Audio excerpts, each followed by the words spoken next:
Hello, Bruins fans, and welcome to episode 76 of Bruins Beat, brought to you by CLNS Radio. I'm Mike with Joe and Jason, as always. Guys, obviously the Bruins have been eliminated for quite some time now, but I just wanted to start the show with this because I think it's an interesting topic. I've been seeing, a lot of people write about it, whether it's, Bruins all Bruins writers are covering it, bloggers, even fans are talking about it. I think it's a great topic to discuss, and obviously Neely and Sweeney talked about it in their exit interviews. It's just about who to protect in the upcoming expansion draft. And obviously there's two formats that you can choose from. It's either 8 players in the goalie or 7 forward, 3D in the goalie. And obviously the Bruins pretty much have to go the 7 forward, 3D route because they only have because of so many no trade clauses that their forwards have. So obviously it's going to be 7-3-1. What? So no trade clauses protect them from the expansion as well? Correct, 100%. That's humble. I wish we could get no trade clauses or firing or laid off clauses. Unbelievable. It's serious. I know. So pretty much they already have to have. So Bergeron, Krejci, Marchand, Backes automatically have to be protected because of no trade clauses. Did you hear Krejci put his house up on sale? Did he? I'm not looking too much into that. Yeah, I saw it on Reddit. Yeah. Yeah, I'm not going to look too much into that because Ginla just bought a house here, and if Ginla comes here, I'll lose my mind. I mean, Sean Thornton still has a place here. Obviously, he's not playing for the Bruins anytime soon. So. But what happens if Krejci leaves? Are you going to just go to break into his house and smell the couch? No. I'm not a psychopath. Okay. I mean, I just saw someone post a picture on social media with Krejci in a Boston bar the other day. So I mean, I'm not going to read too much into a house being put on sale. Yeah, I know. I hear you. I'm just busting balls, Yeah, that's just what you're in the mood to do, huh, Joe? Yeah. But you know what? Because I've been waiting for. Okay, let me see how it is. I'm 44 years old. I'm on a podcast with 2 millennials, and I get the best, most operable computer of all 3 of us. Is there something wrong here? Oh, mine's fine now. Oh, Rangers just scored. Okay, so it's actually a series now. I mean, it's actually a game now. My computer's fine now, Joe. Do you have a new one, or is it the same old jalopy? It's a new one. I have a new one. What is it called? Fisher Price? No, it's the one that you get at the store that still has the monitor and the keypad hooked up together all in one, and you have to. Are you telling me Genesis is a computer? Is that true? So you're getting me off topic here. I want to talk about the expansion draft. I don't want to talk about computers. All right, I love it. I have to get angry. He's ready. He's ready. Go. People are going to get bored by our show if we keep talking about computers. And they're bored because they waited 30 minutes. Well, Joe, I understand people are on Facebook. We also broadcast this to people that download it that don't listen on really? Facebook as well. That's right. Yes, the people that actually download the show that help us more than the people that listen on Facebook. No offense, I love the people that listen on Facebook. But nice. Yeah, no offense to you guys, but that was well played, Mike. Well played. Wow, how to alienate the Facebook fans. Wow, that hurts. No, I love the Facebook fans, but they don't actually download the show. But if you download the show, it helps us. Because they listen to it live right now. You might want to hear our voices, Mike. They're very soothing. All right. Anyways, so obviously best start of the show in a long time. Just for the record, I like the feistiness. Oh, yes. I'm gonna sit so back. Don Sweeney pretty much said that the Bruins are going to go the 7-3-1 route, which is obviously 7 forwards, 3D, and 1 goalie. Obviously, for the forwards, I mean, the forwards seem pretty cut and dry about who they're protecting. I mean, you can obviously argue about the last forward, but I don't really. I mean, you have Bergeron's a definite, Krejci, Marchand, Backes, Pastrnak. That's 35 right there. I mean, there's going to be 2 more that obviously get protected, and I'm assuming one's going to be Riley Nash, as much as Joe's probably going to lose his mind over it. Play better than the year. Yeah, I mean, to be honest, because certain players can't get affected because they're young players, so it doesn't really matter. But the D is where all the money lies. I think where all the arguments coming up with all the Bruins and Vegas expansion and who to keep and who not to keep. And obviously, Charas has to be kept, no trade clause, like I said. And Torrey Krug's going to be kept. 100% Torrey Krug's going to be kept because the Bruins don't have that offensive defenseman on the back end. And the third defenseman is going to come up to. I mean, I think Adam McQuaid's being exposed. There's no doubt in my mind Adam McQuaid's going to be dangled out there. Now it comes down to the debate is Colin Miller versus Kevin Miller. And everyone has a different opinion on this. Everyone. I mean, you look, I've been reading all these expansion drafts and who to keep, who not to keep. And so now I want to ask you two guys, what do you think? Would you protect Colin Miller or Kevin Miller? Kevin Miller. Kevin. Yep, after how he played. I mean, Colin Miller looks like, unfortunately, as much as I don't want to agree, he looks like he's regressing. So, Otto just scored. Oh, good. Carlson. Joe, I don't care. You do care. No, not right now. I don't care right now. You're getting me so off topic today, Joe. So let's get back to topic because I'll answer the question next. Colin you're Miller, saying Kevin Miller? Yes. Kevin Miller. You're saying Kevin too? Kevin Miller too. Yep. Why? Why are you guys both saying Kevin Miller? Because I think he showed a lot of improvement on the offensive side of the puck when it comes to being a puck-moving defenseman. He showed a lot of the improvement under Cassidy, and yes, Colin Miller has a lot of upside, but I think even if you don't protect him, I wouldn't be shocked if he's not taken. I just thought Kevin Miller played way better, and like I said, Colin Miller had a hard time getting in the lineup. If it wasn't for the injuries, so I'm going Colin Miller. I mean, protect or unprotect. I'm keeping Colin Miller. I'm protecting Colin Miller. I'm sorry, the Bruins team made great strides this year in making the playoffs and doing well, but it's about the future. And Kevin Miller, I don't think is part of your immediate future. I'm sorry, I think you can find a Kevin Miller.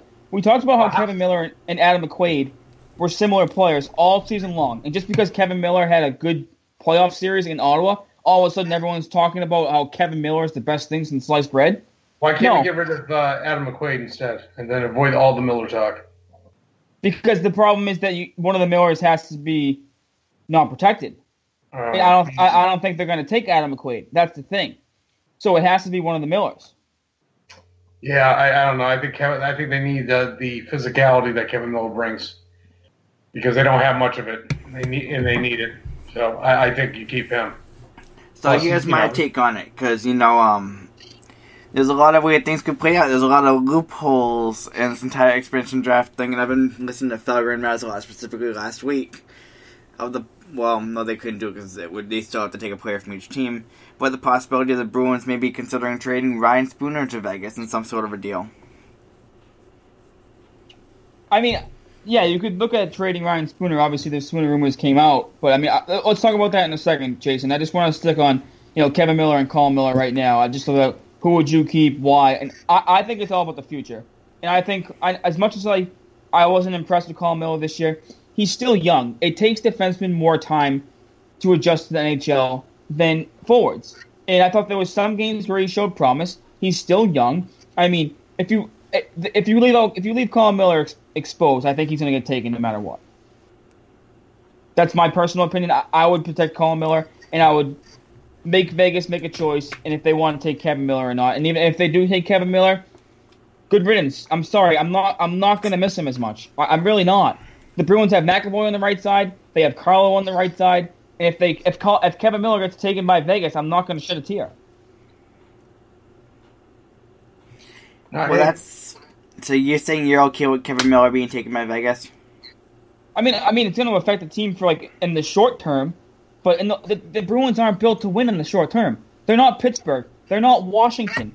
They're building a future with their prospects. Obviously, that we talked about the Providence Bruins last week with McAvoy and Carlo, and if Kevin Miller gets taken, no, I'm not going to be heartbroken, I should say.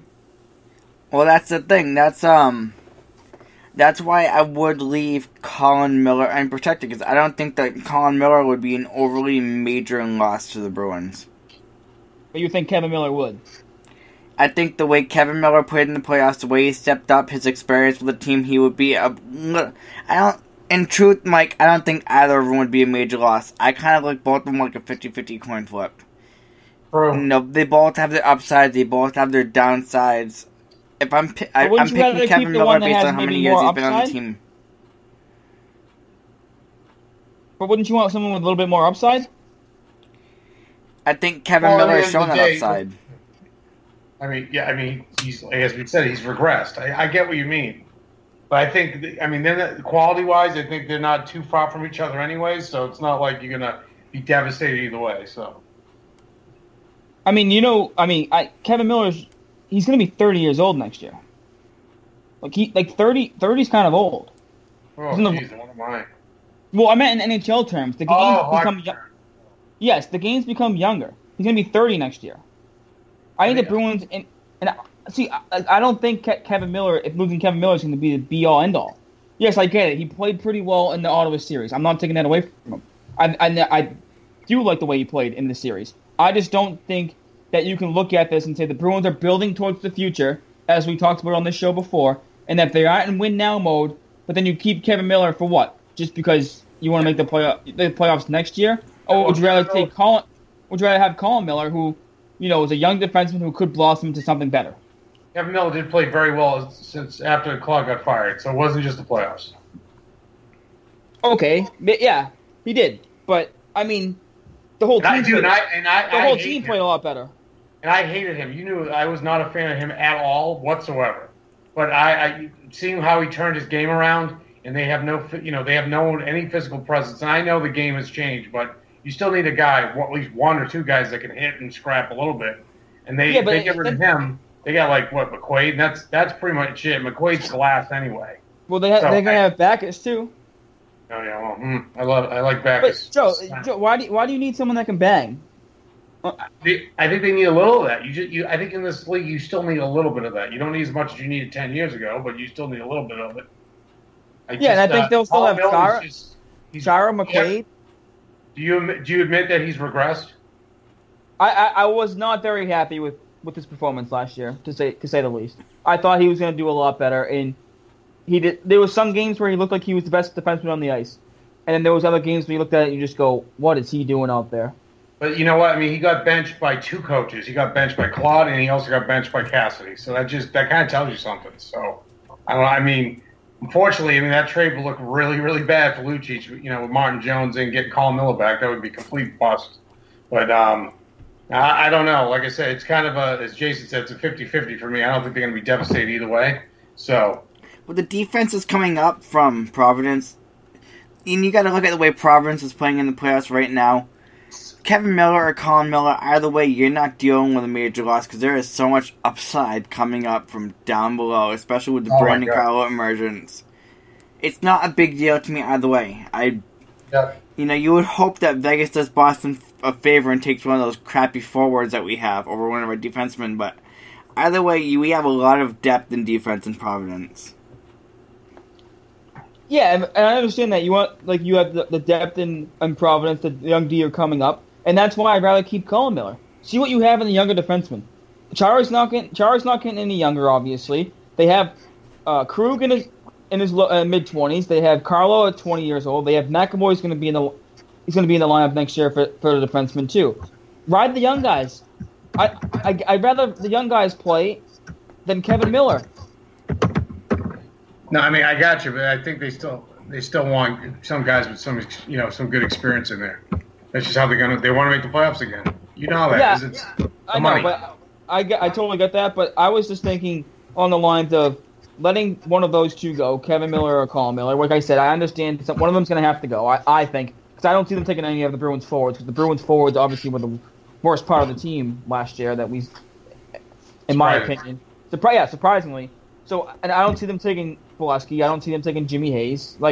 That's who. You don't think anyone's taking Bolesky? Why? Because of his contract? Because they would take his contract, right? Is that how it works? I got it. Yeah, I think they would take his contract, but I just feel like they're going to look for a Bruins defenseman instead because there's more upside, I think, in a Kevin Miller or a Colin Miller for Vegas than it would be for Bolesky. Because if you look at, obviously there's going to be 29 other teams that have to put players out there, and I think other teams will be more out of luck in the forward department than the Bruins, and the Bruins have better D that are being exposed, so that's just kind of my 2 cents there on why I don't think they'll take Bolesky. Right, well, it makes sense. He has not shown much, and Jimmy Hayes the only thing Jimmy Hayes is going to be taken by is probably a fast food restaurant, so we don't have to worry about him. We don't have to worry about Jimmy Hayes. Yeah, no one's gonna have to worry about Jimmy Hayes. I wonder if I'm starting to wonder if he's even gonna be on the team next year. So if they release Jimmy Hayes, they're gonna have to eat. He's got what, 1 or 2 more years left? 2, I think, right? Yeah, I think he has 2. Yeah. Oh, what a horrible! That was just so bad in so many ways. Yeah, it was really bad. It was really, really, really, really bad. But really bad. But he's gonna go to Vegas. But a thing that Jason was talking about earlier was Ryan Spooner, and Ryan Spooner's obviously been mentioned in trade talks, which I think we all saw coming. I'll drive him to the airport. Yep, we all saw this coming. I'll buy his ticket. They have New Jersey. The 3 teams being rumored were New Jersey, Vegas, and Vancouver. And I think that's what Jason was talking about earlier, is that Vegas can make side bets. I mean, not side bets. It's like side trades or side bets, too. We can go play poker on this one, too. What your mind is. Yeah, I mean, eventually. I think New Jersey would be good for him with Taylor Hall. I mean, just setting him up. But, because Taylor Hall did not do. Who thought that Taylor Hall was who was the defense when they traded? I can't remember. Larson. Well, who thought that was going to go the other way? Nobody. Yeah, but Taylor Hall has no one to play with in New Jersey, as we all saw. Right, but Larson's been pretty damn good in Edmonton, so. Yeah, he has, but I mean, I don't think Spooner would be able to play with Taylor Hall, to be honest. I think Taylor Hall is a lot better than Spooner. But I get what you're saying, though, because Spooner's a skilled center, so maybe you can kind of set him up. You can set him up. I mean, that's what Taylor Hall needs. Like you said, they don't have much depth over there. I think New Jersey would be a good spot for him. Yeah, New Jersey probably would be a good spot for him, but what Jason was talking about earlier was that you can make a trade with Vegas and be like, we'll trade you Spooner, so that way you stay away from this and this certain player. In which case, it helps Boston protect a couple of their defensemen. Yeah, it's like we'll trade you Spooner if you take, say, for example, I don't know, like Jimmy Hayes in the expansion draft. I know it's not going to happen like Jimmy Hayes, but for example, you can try and make a deal with them, and they won't take a certain player, which I think is pretty interesting. We'll just have to see how that goes. But back to Spooner, I think the writing was on the wall. Everyone saw this coming. We knew that wasn't going to be. Wow, I mean, he was getting benched for KYRIE in the playoffs. He was getting benched for Bolesky in the playoffs, and obviously the Bruins were having trouble scoring, and Spooner was supposed to be looked at as an offensive player. So clearly, he wasn't well regarded in the Bruins organization. So I think the time is now. I mean, he's a restricted free agent, so the time is now. I mean, I just don't see Spooner being on this team next year. I can't see it. He's terrible. No, he talk about regressing. Oh my God, just so bad in so many ways. I just hope the Bruins don't trade him for nothing. Like, if you're gonna trade him, at least try and get something. I know it's not gonna be much. I know it's not gonna be like, a first round pick. But can we try and maximize him? Because obviously he's still young and he still does have some skill, and maybe it's just the fit in Boston's not working for him. So just don't. I would just be cautious to not give him away for nothing. Yeah, I don't know. I mean, he's not. You're not going to get much for him. I think someone tweeted out that they might get a 4th or 5th round pick for him. So it's not going to be anything of significance. So that's disappointing because Spooner was looked at. I was hoping Spooner and Pasechnik were the guys on offense that kind of broke out this year. Obviously, one did and one didn't, and we obviously know who the one that didn't is Spooner. But I mean, yeah, I think Spooner's going to get dealt around draft time. I can see it being a draft pick and maybe a prospect or something along the lines like that. But I think Ryan Spooner's days in Boston are numbered. How about near the trade deadlines the last few years? They're like, Spooner's untouchable. Malcolm Subban's untouchable. Oh, how did those backfire? My God. Yep. Sometimes, Joe, you overvalue, I should say, your prospect, and that's what they did. Why can't we fleece people like they fleece us? Why can't we completely, screw people over? Because they waited too long. Remember the year that Spooner was playing with Lucic and Pasechnik, and that was when you said that Spooner was at his best? Oh, absolutely. Yeah, and that's the problem, is that he was at his best then, and then ever since then he regressed, and then he talked bad about the coach, about Claude, obviously, and then obviously then we come to realize it wasn't Claude's fault that he wasn't playing well, it was Spooner's fault. Yes. Because, I mean, Cassidy gave him every opportunity to play. Cassidy said it even on the Sports Hub when he had that interview with Hutcher and Rich. He was saying, we tried to put him in positions to succeed. He was starting in the offensive zone. He was on the penalty kill to get some speed going. I mean, Cassidy said it, and Cassidy said he didn't like the way he was playing. So that's why he got benched. it encapsulated who he was with that play against the Senators in the playoffs, where he had the puck on his stick and he couldn't wrestle against the defenseman to score. The net was wide open. It was just so terrible. It was just he's just not putting in the effort. You know what I mean? He just wasn't. He just sucked. I think it's no other way to put it. Yeah, he definitely did not play well at all down the stretch. And like I said, that's why I think his days are numbered. I just can't see Ryan Spooner being on this team next year. No, I don't see it. No, he's definitely gone. Especially with the young talent coming up. I mean, they just signed JFK, which I think is going to be probably his replacement, to be honest. Did you see, speaking of young guys, you see DeBrusque's shorthanded goal in the playoffs? Oh, against Hershey? Yeah, they scored two shorties two on one on the same power play. It was incredible. Yeah. So that goal was just silly sick. So it's like Jason said, and he still forgets he said this, Mike, that the future is bright. The young kids, and Mike and I were impatient. We wanted to win now and all this stuff. But you know what? You were right, Jason, because their farm system is loaded. The way I look at it is the fact that this year the Bruins did something special. They fast-tracked it a little bit to their future. They have to continue that. I'm not expecting them to win the Stanley Cup next year or even the year after that. I'm giving them a 3 or 4 year window to get back to the Stanley Cup. Yeah, that'll be close to 50, great. Yes, I agree. But Joe, at least they're taking steps in the right direction, right? No, hell yeah, no, hell yeah. This, like we, I've said about the kind of encapsulating the whole season. If they were able to make strides and go in the other direction and have young kids develop and even make a round of the playoffs, it'd be a successful year, and they did all that. So. Absolutely. And DeBrusque thinks going to make their lineup next year, but I would just be a little bit overly cautious about all these young players the Bruins have, because you don't want to have them all come up at the same time. Like, the Bruins did a good job last year. They had Pasternak. Obviously, Pasternak played a lot better, but last year was like Spooner's first full season with the Bruins. You know what I mean? And then they brought up Zarnik. He got his feet wet a little bit. They brought up Cehlarik. He got his feet wet a little bit. They brought up KYRIE. He got his feet wet. They brought up Danton Heinen and got his feet wet. But all these young players aren't going to be great next year. Who makes the team next year? The young guys. Charlie McAvoy, Brandon Carlo's going to stay. But Charlie McAvoy, no doubt, and everything else is a toss-up.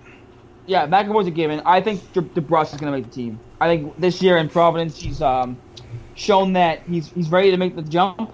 I'm not saying he's going to be a stud next year, but I would look for DeBrusque to make the team. JFK is on a one-way contract, I believe. So I think he's not playing in Providence, correct, JFK?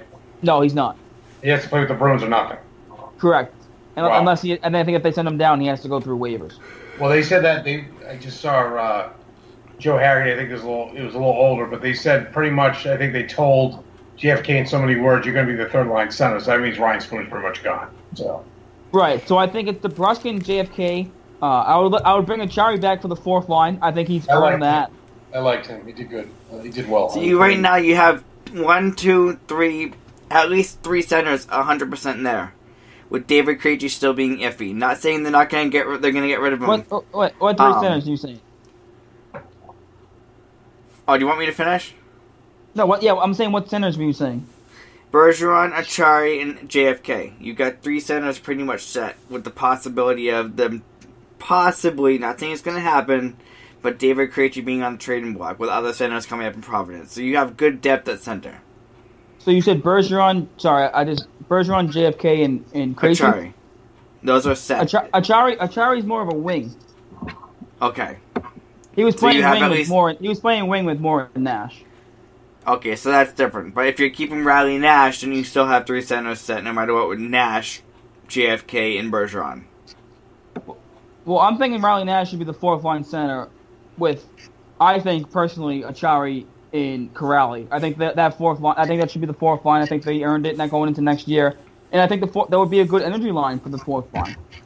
Oh, I don't think you're getting what I was trying to get into. I'm just saying, the Bruins center depth going into Providence, and right now the Bruins center depth is looking pretty good.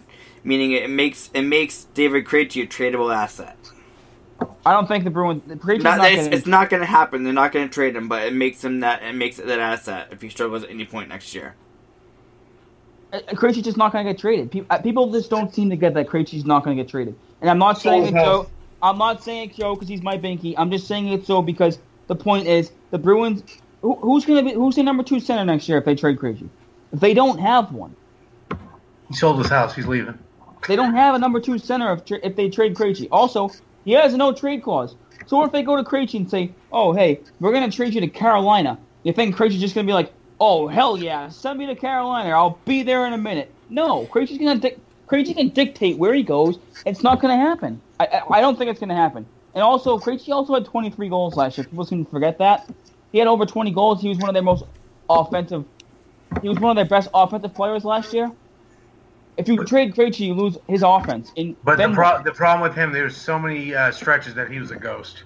Yeah, same with Bergeron. Same with Backus. Oh wow! You just said that about St. Patrice. My God! So you'd be struck down by lightning.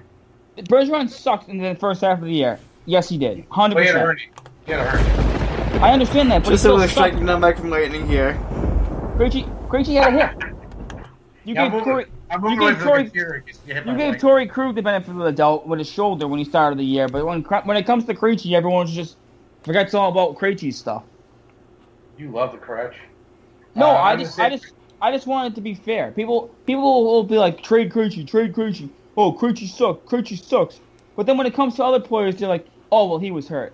Or, well, he works hard. Or, he's not. Everyone outside of Marchand and Bergeron, they wanted to trade this year. Seriously, I saw it online. Everyone, trade Carlo, trade Raz, trade Eric Chara, get rid of everybody. Except Bergeron and Marchand. They want to trade everybody. So, I just think Krejci, well, until they get him some wings, he's not going to be that guy anyway. So they have to get him a winger. You know what I mean? Maybe some of these young kids can come up and give him some because he hasn't had a real good line since Lucic and Iginla. So I mean that's been the last good line. I liked when he was with Solaric and Pasternak. There was a little bit of box of hope there, but yeah, I mean overall, I think not too long ago wasn't he bitching about that he has no line, good line mate. Yeah, before the season. I mean, he's got to cut that shit out. The bitching, because the young guy's doing it shows immaturity. He's been in the league how many years? He's got to kind of tone that back, don't you think? Yeah, but I can see his frustration at the same point. But I get where you're coming from too. He should keep his mouth shut and keep that in house. If he wants to complain to Sweeney and Neal, I think he should do that on his own time and not to the media. True story. And then Tuukka, he was hurt the whole year too. But no one, just like you say with Krejci, no one's gonna give him the benefit of the doubt. Yeah, they actually just announced right before we started the show that Bergeron and Tuukka got surgeries, but literally the Bergeron was yesterday, Tuukka was today. It's really kind of hard to be an elite goalie when you have a bad groin. No, I think this earns Tuukka a little bit. I think it gives Tuukka a little bit more credit than for getting surgery and realizing that he actually played hurt this year and that down the stretch he carried the team. Because he got hurt in the first week of the season.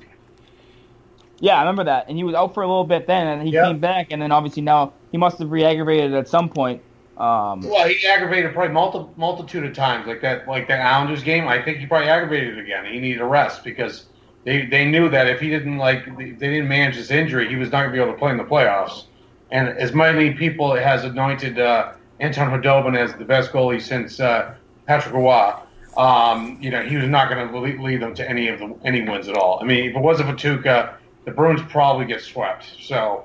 Yeah. Oh, Joe, just, by the way, just as kind of a side note, you know how we always talk about how Bruins have unrealistic expectations for Rask because of Tim Thomas? Mm-hmm. I was reading an article the other day about the 5 best goaltender performances of recent memory. Yes. And Thomas was number 1. Yes, he was. And I look at that and I say, that's why Bruins fans are so bad when it comes to Tuukka Rask. You can't expect that. The article clearly said generational goaltending performances in the playoffs. Yep. That generational, which means it doesn't happen very often, people. It just doesn't happen. It doesn't come once a year.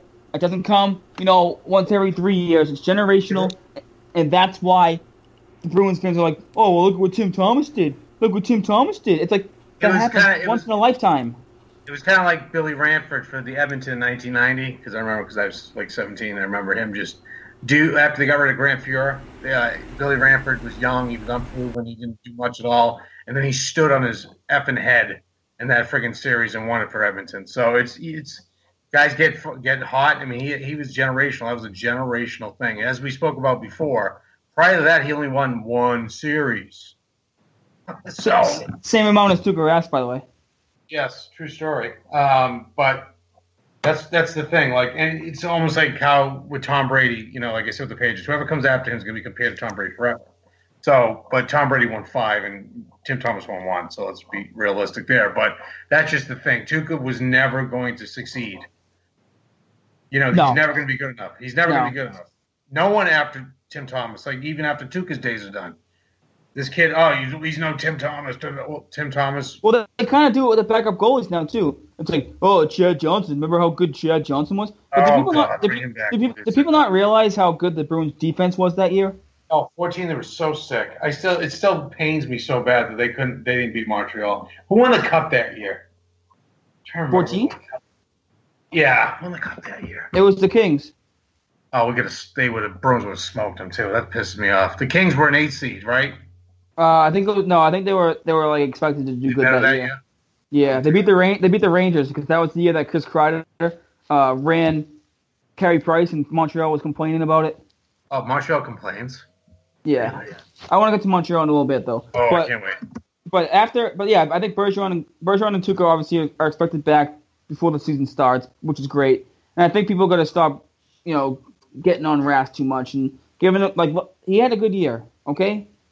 It's not his fault that he's one of the highest paid goalies. He didn't ask for the money. He got offered the contract and he signed it. So just deal with it. Live with it. Okay? Just live with it. He's a good goalie. He's not Carey Price, but what does Carey Price want either? You know what I mean? Mm-hmm.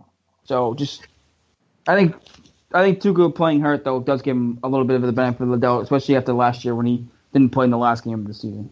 All right. Well, I think actually looking back at this. I'm just looking at the matchups now. So they played San Jose. Okay, so they weren't an 8 seed that year.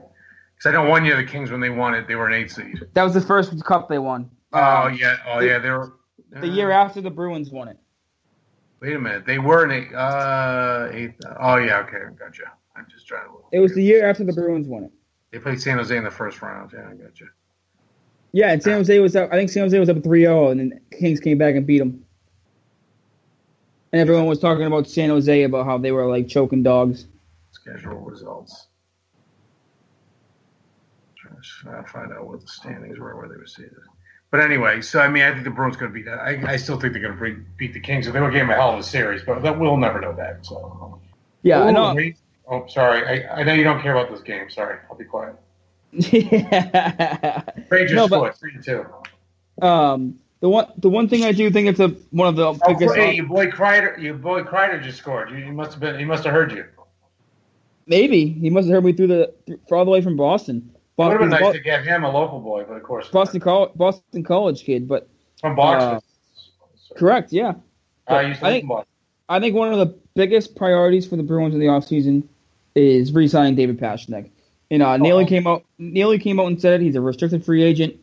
He said he's been in contact with Pastrnak's agent. Pastrnak's been openly saying that he wants to stay in Boston and he loves it here. The one thing I have been seeing debate about on Twitter is how much would you give him? How long? How much? Does he take a bridge deal, or do you just sign him straight to the 6 years, $6 million type contract? But if I'm the Bruins and I'm Sweeney, I'd be a little bit worried about giving him a 6-year contract right off the jump. Yeah, it's kind of big, yeah. Like I know he had a really, really nice year last year, but I think the Bruins should try and work out a bridge deal with Pastrnak and see if he can maintain what he did last year and stay motivated. And there's nothing wrong with a 2-year bridge deal, and then once he does a 2-year bridge deal, re-sign him. That's what they did with Marchand. They gave Marchand like a $4 million deal and said, a couple years, $4 million. If you earn your money, we'll re-up you again and give you a better contract. I think that's what Don Sweeney should be looking at. Don't go 6 years, $6 million, or 5 years, $6 million, or something along the lines like that. You just don't want to give them too much money and have them be, because they're already tight against the salary cap as is, and they already have a lot of heavy loaded contracts. I think it would be I shouldn't say a mistake. I think it would be too much for them to do right now. Just give him that much money. Yeah, I don't think so. He had a great regular season. Don't get me wrong, but because he just had the jitters his first playoff, but that playoff run was just so bad. So bad. Yeah, it was. So I think he needs stuff. I think he has stuff to work on. So I don't do think do you give him a no trade clause? I say no. No trade clause. Are they going to keep that? Hopefully they learn from Chiarelli's mistakes and not going to pass those out like candy. So.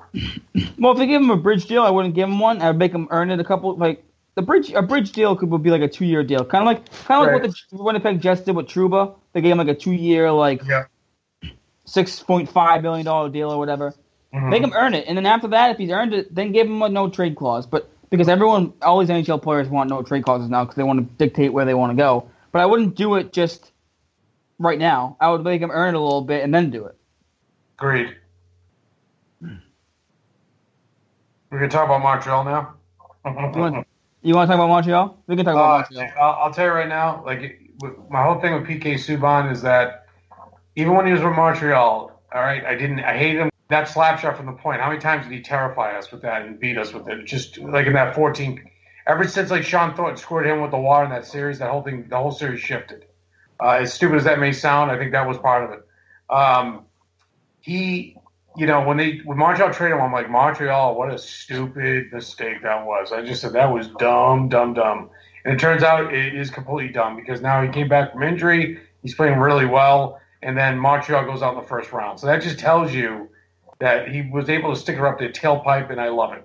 And you know what's funny is I put something on my Facebook page saying, I'm going to say it, PK, congratulations. And the haters, some people just can't, I don't know what it is. They just can't acknowledge, like Sidney Crosby. I hate Sidney Crosby, but he is the best player on the earth.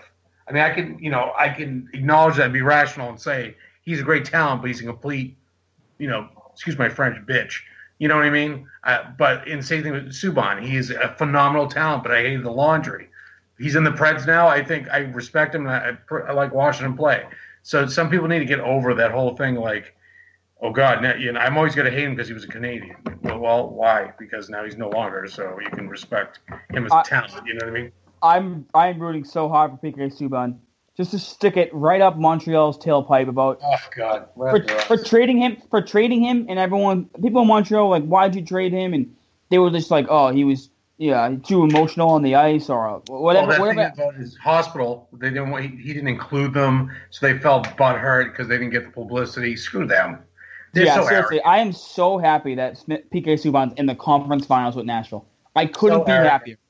So arrogant. I hope he's in the Stanley Cup playoffs too. I mean, the finals. I hope Nashville makes it to the finals because you know how much people in Montreal will be freaking out if PK Subban makes the Stanley Cup finals before Montreal does.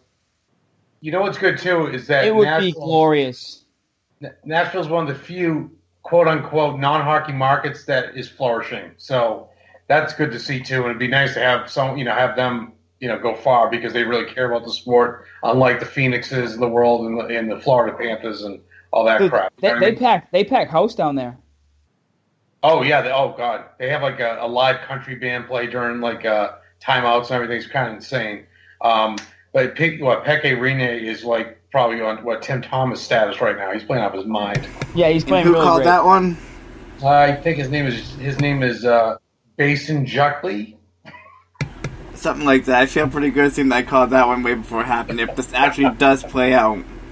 Mike, do you notice that Jason calls a lot of things correctly, but he never puts any money on it? Like, you'd be winning so much money, man. What are you doing? I should. Let me see. I called the Boise State Oklahoma game many, many, many years ago in high school. Saying Boise State would win. I called both of them. I called the Red Sox sweeping the World Series twice. You are not much better. Oh, wise Jason Buckley. We should have like a segment, the wise Jason Buckley. When will the Bruins win the Stanley Cup again? Look into your crystal ball, Jason Buckley, and tell us when the Bruins will win the Cup again. Because I will come and find you. 2020. 2020. Okay, you heard it. I will be 2020. Wow. Just a random number on the top of my head. All right, dude. I swear to God, I feel that it's going to happen. You feel it's going to happen? It's good, dude. Jason Buckley, the power of Jason Buckley. You can't stop it. You can only hope to contain it. That's all I gotta say. But without Michael. I just keep rooting for PK Subban. I want him to just go. Oh God, anything that gives him. Well, I mean, if Ottawa continues to advance, this is going to be right Montreal's tailpipe too, because they absolutely, they hate each other too. You know what I mean? So it's going to be one of those things where they're going to be like Edmonton went further than us, Ottawa went further than us. Well, yeah, it's too bad because you guys blow. You guys blow. I just hate them so much. It's not only that. I've been up to they hate Americans. They're so arrogant. They actually hate Canadians too. They want to leave. They want to leave the country and do their own thing. Yeah, they want to be their own nation, don't they? Yeah, you know, in Canada, I think most Canadians are like, "Go, we don't want you anyway. See you later." They're just so arrogant. Just like the French. I mean, they've lost every war. I mean, they're bitter. That's just how it is. But call 911. What was it that just happened? No. When oh God, I forgot what I was going to say. They just, anytime someone gets hurt, I'm surprised people in Pittsburgh weren't calling. They've given us crap because I was saying stuff about Sidney Crosby. I'm like, dude, you guys called 911 about a clean hit. Like, give me a break. So dumb. Just go, Subban, go. But the one I want to touch on one thing quickly, and then two quick points, I should say, and then we can wrap it up.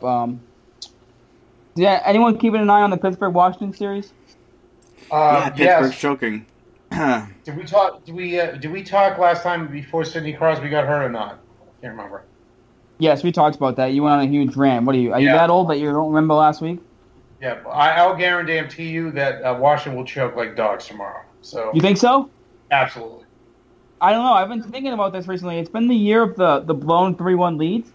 The Cubs, the Indians blew a 3-1 lead in the World Series. Then you have Atlanta, the Warriors 25-point lead. Well, no, but it's not the 25-point lead. The Patriots scored 31 unanswered points. Oh, 3-1. Look, hold on. We have Jason Buckley as predicting the future, and then we have Mike with all these conspiracy theories and these numbers. Yep. So I don't know. I got to get on board and do something here. The 3-1 series lead has been a killer recently. So I don't know. I'm thinking Washington might do it. And no, I'm like, no, Washington chokes. They're a choking dog. But if they don't do it this year, they're done. They're never winning. Stick a fork in them. They have to do it. They're at home ice. Pittsburgh hasn't been playing well at all. Washington completely dominated last night's game. If the Washington Capitals... Crosby played last night, right? Yeah, he's played the last 2 games. I will tell you, this is my prediction for tomorrow night. I see Washington losing in like double overtime. That would be such a heartbreaker. No, because that's not going to get to double overtime. Washington's got the offense going. As much as I hate to say it, I agree with Mike, and I also think the Oilers are going to upset the Ducks. I think the Oilers are too. Here's the thing with the Oilers. I wrote in a little article. They showed when the Oilers blew that 3-goal lead with 5 minutes left in the third, and Peter Chiarelli just collapsing. And I wrote, "Oh, I love it. I'm going to enjoy this." But for them to come out the next game and completely pulverize Anaheim tells you a lot about that team. They just brushed off that heartache and came right back.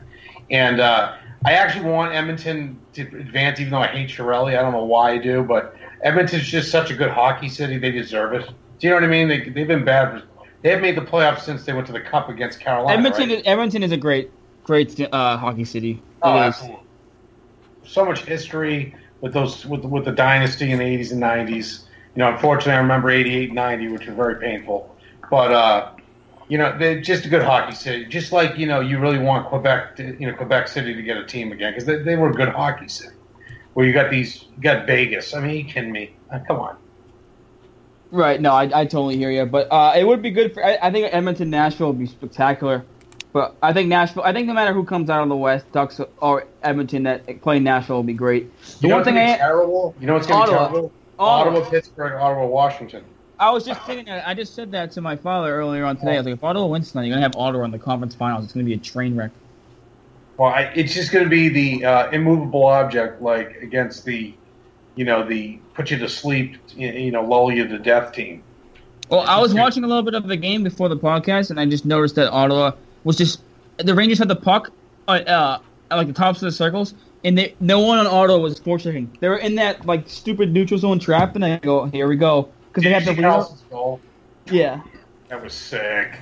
He's that good. He's so good. Same thing with Carlson. I don't like him as a player, but I know he's a great talent. He's incredible. I just think he's his stick work and trying to kill people in the stands. But I mean, that goal was just all world insane. Right. Yeah, it was good. But the last thing I want to touch before we wrap it up is how the Team USA is playing right now, like the IIHF tournament or whatever. Yeah, they won the other night. Yeah. But when the USA lost to Germany, right? People were freaking out. Oh my God, USA lost to Germany. Germany beat USA. Oh my God. Oh no. Can we cut this crap out? Seriously, it's an IIHF tournament that no one gives a rat's ass about. That people don't even play in because they don't care, and because the Stanley Cup playoffs are going on. The trophy that actually matters. Charlie's over there playing. I know he is, but it doesn't mean anything. Like, if you win the medal, does it really matter? No, it's not the Olympics. It's not the World Cup of Hockey.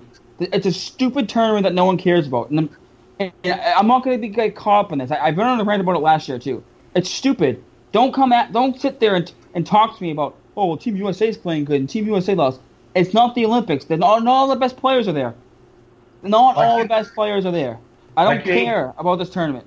You hate freedom and you hate America, Mike. It's okay. I just hate this tournament. Hey, Jason, I don't mind. It's hockey, right, Jason? Who cares? I don't know. Between that tournament and Felger and Maz, I chose Felger and Maz.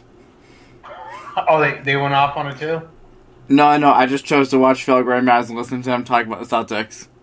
Oh, okay. All right. Well, Celtics are another thing altogether. But, yeah, so, I mean, it should be some exciting stuff. Quick question. Would you go to Vegas to see the Bruins Vegas? Yes. Yes. Oh, I would too. That's the only reason these teams, like the Raiders, went to Vegas as well, and they're talking about maybe a baseball team, is people going to travel there. They will travel. They're gonna. I'm planning on going to the first Bruins Vegas home game next year. Oh God, we should all go. We should have Nick Gelso pay for it. It's like we're gonna have to do. This is our work trip, right? Gelso. Sorry, it's Gelso. I've been calling him Gelso forever. The Nick Gelso, airlines. I'm surprised it will definitely be a hot spot for fans to go to. By far. Very good. So I'm happy we got through tonight, and happy that we actually had this happen after both your computers suck. I told you, mine doesn't suck anymore. Mine doesn't suck. I just updated it at the wrong time. I should have done it 2 hours ago. You know what? What brand mic do you have, computer? HP. Okay, Jason, what do you have? I have Toshiba as well. And I've had problems with it as well. So knock on wood, hopefully it doesn't happen. But good show tonight, gentlemen. Good show tonight, guys. We'll be back next week. You can follow myself on Twitter at Mike722. You can follow Joe at BigBadBruins88, and you can follow Jason at JasonBuckley91. Y'all also follow our personal account at Bruins_beat. And you can also find us on iTunes and Stitcher, right, Jason? Yes, you can find us on iTunes and Stitcher. You can also find us on, I just said iTunes and Stitcher. So, on iTunes, you can find us at Boston Bruins Beat Podcast. You can also find us on the CLNS radio app. Sounds good. We'll be back. And I won't be here next week. I will not be here. You guys will have to go on without me. I'll be in the great state of Texas. That means I'm going to find a guest. What's that? It means I'm going to find a guest for the week. Yeah, there you go. Gotta have a third somehow. You supposed to? Right. Hey, Mark, if you're listening, you know what to do. Go Bruins, baby. All right, Joe. We won't talk to you next week. We'll talk to you the week after. Go Bruins. Sounds good.